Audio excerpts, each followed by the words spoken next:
మనము ఈ ఆధ్యాత్మిక పయనములో ప్రయాణము చేస్తూ ఉన్నప్పుడు దీని మూలంగా లాభం ఏంటి?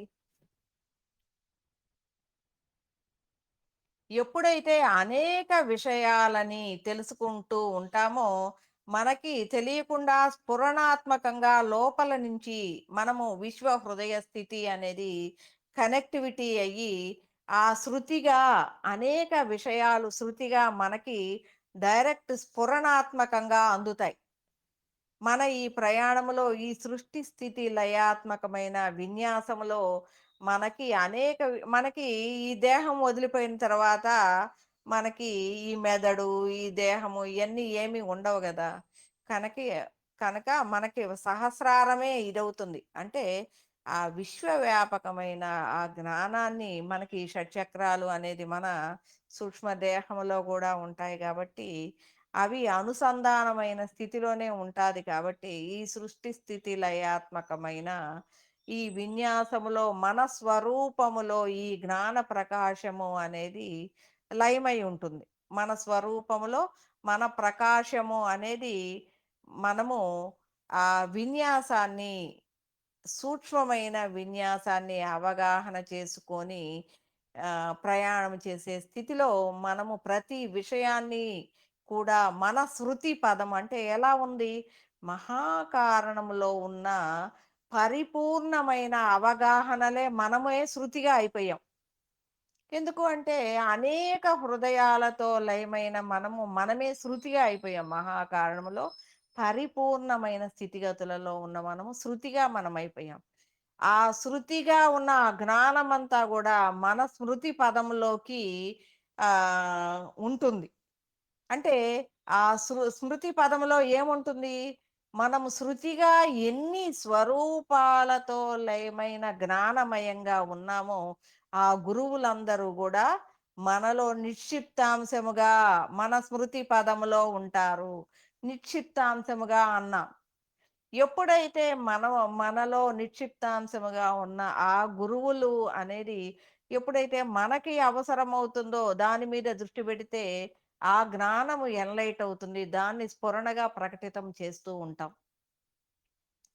అంతేగాకుండా విశ్వ వ్యాపకత్వంలో మన ఈ సరళ సౌలభ్యమైన జ్ఞానం వైపు ఆధ్యాత్మిక ఆత్మాన్వేషణ చేసే వాళ్ళు ఎవరు దృష్టి పెట్టినా వాళ్ళకి మనము ఆ సూక్ష్మ విన్యాసాన్ని దేహం ఉన్నా కూడా మన సోల్ అనేది ఎలా ఉంది సూక్ష్మమైన స్థితిగతులలో పరిపూర్ణమైన అవగాహనలతో ఉంది కాబట్టి ఎన్నో హృదయాలతో అటాచ్ అవ్వగలిగిన స్థితిలో మనం ఉంటాం.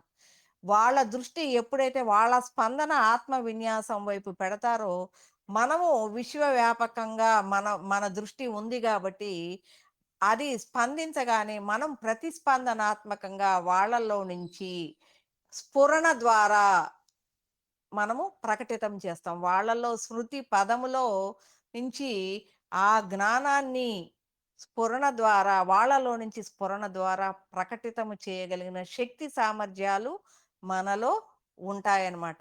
ఎప్పుడైతే ఆ విశ్వ హృదయ స్థితిలోకి మనము ఎదుగుతూ ఉంటామో, ఆ ఎదిగి పరిపూర్ణమైన అవగాహనలోకి ఉన్నప్పుడు విశ్వంలో ఏ స్పందనైనా అందుకొని ప్రతిస్పందనాత్మకంగా ఆ విషయాలను దానికి దేహంతానికి ఏమి సంబంధం లేదు.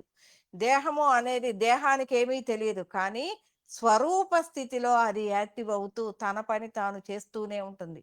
కాబట్టి మీరందరూ ఈ జ్ఞానం విన్నాము, మేమేం చేయలేకపోయాము, మేము అందరి దగ్గరికెళ్ళి చెప్పలేకపోతున్నాము అనే విషయాలు, మాటలు అనేవి మీరు అనుకోవద్దు. ఎందుకు అంటే ఎప్పుడైతే మీరు ఎదుగుతూ ఉంటారో మీ లోపల నుంచి ఆ జ్ఞానము అనేది స్పందనలకు ప్రతిస్పందనాత్మకంగా ఎన్నో హృదయాలని ఎన్లైట్ చేస్తూనే ఉంటుంది. కాబట్టి మనము విశ్వవ్యాపకత్వమైన ఆ సృష్టి స్థితి లయలలో స్పందన ప్రతిస్పందనాత్మకంగా ఎలాంటి విషయాన్నైనా వాళ్ళందరిలో వివేకంగా మనం ఉంటాం. ఎందుకు అంటే అల్టిమేట్ అయిన పరిపూర్ణమైన అవగాహనలు కలిగిన హృదయంగా మనం ఉంటాం కాబట్టి మనము వాళ్ళందరి హృదయాల స్పందనకి ప్రతిస్పందనాత్మకంగా అందించగలిగిన స్థితిలో మన హృదయం ఉంటుంది. కాబట్టే మనము ఎప్పుడూ ఏమనుకుంటాము? సగుణ పరబ్రహ్మ అనుకుంటాం. సగుణాత్మకంగానే ఉంటాం. నిర్గుణ పరబ్రహ్మ అనేది మనం చెప్పం. ఎందుకంటే, ఆ నిర్గుణత్వము వచ్చిన తర్వాత మనము చైతన్యాత్మకంగా ఇవేమీ చెయ్యకుండా అంటే, సగుణ అంటే ఎప్పుడూ సృష్టి, స్థితి, లయలలో గుణము అనేది తప్పు కాదు ఇక్కడ.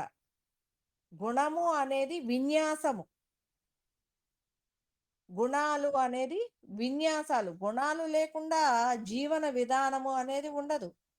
కాబట్టి విశ్వాన్ని నడిపించే చైతన్యాత్మకమైన శక్తి అంతా కూడా గుణాత్మకంగానే ఉంటుంది. ఏదైతే నిర్గుణముగా అయిపోతూ ఉందో అది నిక్షిప్తాంశముగా అయిపోతుంది.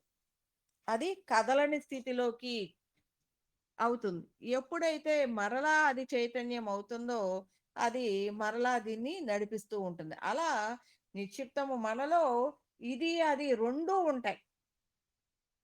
అవసరమైనప్పుడు స్పందిస్తుంది. అవసరం లేనప్పుడు అది నిశ్చిత్తముగా ఉంటుంది. కాబట్టి ఇలాంటి అవగాహన స్థితులు గలిగిన మనము ఈ ప్రయాణించాలి అనంటే ఈ శృతి, స్మృతి, స్ఫుర ప్రకటితంగా మనము ఈ సమస్తములో ఆ విన్యాసాన్ని చేస్తూ మహాకారణ స్థితిలో మన యొక్క ఈ ప్రయాణాన్ని మనం కొనసాగిస్తూ ఉంటుందనమాట. అంటే తురీయ స్థితి.